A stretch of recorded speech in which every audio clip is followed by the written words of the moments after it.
সেখানে আপনি আমাদেরকে বের করতে গিয়েছেন এবং মেয়েদের হলের ভেতরে ভোট কেন্দ্রে ঢুকেছে।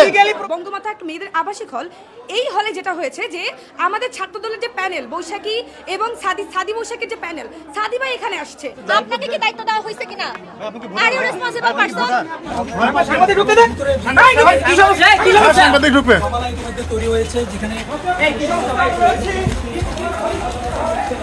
দলের যিনি ভিপি প্রার্থী ছিলেন, ইনি হচ্ছে একজন বহিরাগত হয়েও ছাত্রী হলে প্রবেশ করে। তারা ভিতরে 1 ঘন্টা ধরে কি করতেছিল? ভোটারের কার্যক্রম বন্ধ রেখে এখানে শেখ সাদি প্যানেলের মানুষজন ছিল। আমরা মেয়েরা 1 ঘন্টা ধরে লাইনে দাঁড়িয়ে আছি, কিন্তু আমাদের ভোটার কার্যক্রম বন্ধ আছে।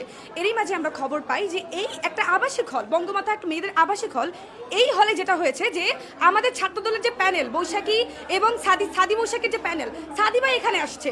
তার এখানে কেন আসবে? সে তো আসার এখানে রাইট নাই। সে কেন আসবে? ভোটারের ভিতরে কার্যক্রমে সে ঢুকতেছে। তার মানে বুঝতেছেন, প্রশাসন শুরু থেকেই একটা নির্দিষ্ট গোষ্ঠীকে সার্চ করে আসতেছে। প্রশাসন এই ভোটের কার্যক্রম সম্পূর্ণভাবে কারচুপিভাবে করতেছে। না হলে আপনি চিন্তা করেন, 1 ঘন্টা আমাদের ভোটার কার্যক্রম বন্ধ রেখে তারা ভিতরে কি কাজ করতেছিল? এই প্রশ্নের উত্তর আমরা আগে চাই। তারা ভিতরে 1 ঘন্টা ধরে কি করতেছিল? ভোটারের কার্যক্রম বন্ধ রেখে এখানে শেখ সাদি প্যানেলের মানুষজন ছিল এবং এখানে আরেকজন আসছে যে কিনা স্টুডেন্ট কিনা বা ভোটার কিনা আমরা জানি না, কিন্তু সে এসে সাংবাদিকদের বলতেছে যে আপনারা এখান থেকে বের হন। মানে কতটা আমরা প্রশাসনের দুর্বলতা প্রত্যেকটা পয়েন্টে দেখতে পারলে আসলে এই ধরনের নজির আমরা দেখতে পাই। আজকে বঙ্গমাতা হলে এখানে জাল ভোটের আমরা খবর পেয়েছি এবং সেইটা শুনে নাকি তারা চলে আসছে। তারা চলে আসার কে রে ভাই? এইটা ছাত্র দলের প্যানেলে শেখ সাদি এবং বৈশাখী প্যানেল এটা হয়েছে। প্রশাসনের না, প্রশাসন আমাদেরকে বের করে দিবে।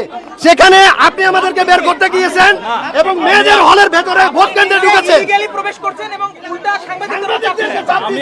আমি দুঃখ প্রকাশ করছি এবং ভাইদেরকে বলছি, আমি ফুটেজ আছে কিন্তু আমি ভাইদেরকে ধরে বলছি, প্লিজ ভাই বের হয়ে যান। আপনি কি দায়িত্বশীল? আপনাকে কি দায়িত্ব দেওয়া হয়েছে? আমরা ভোটার, আমি দেখাচ্ছি। আপনি কি দায়িত্বশীল পারসন? সবাই একসাথে তো আমি চেষ্টা করছি হট্টগোল যাতে না হয়। আপনি ভিতরে কেন ঢুকবেন? আপনি কেন বের? আপনার দুটো অধিকার রাখেন, বের করে দেন। না, আমি অধিকার রাখি না, কিন্তু মানবাধিকার দিক থেকে আমি চেষ্টা করছি যে মানে বের করে দেওয়া মানে ভালো মতো হোক। আপনি বের করে দেওয়াটা মানবিকতা না, আমরা প্রার্থী হিসেবে যদি একটা অভিযোগ পেয়েছি আমি ভোটার। প্রশ্ন হচ্ছে মহিলাদের হলে কেন? আমরা স্যারের সাথে আসছি যে এখানে আচ্ছা না মোটেই না। আপনি এই হলে কেন? এই হলে কেন? এই প্রশ্নের উত্তর না, অভিযোগ করছে এখন সবাই এখানে আমরা দেখতে আসছি স্যারের যে আমরা আপনি দেখতে আসবেন কেন? আপনি দেখতে আসবেন না না মনে করি না।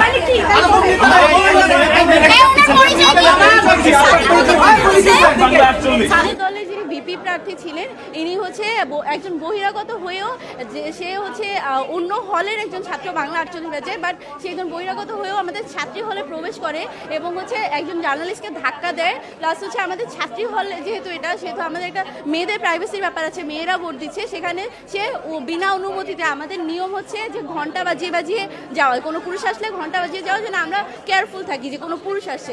সেখানে পুরুষে কোনো ঘন্টা ছাড়া, কোনো ছাড়া সে বহিরাগতর মতো সে প্রবেশ করে এবং আমাদের 1 ঘন্টার জন্য ভোট গ্রহণ বন্ধ হয়েছে। আমি আসলে জানি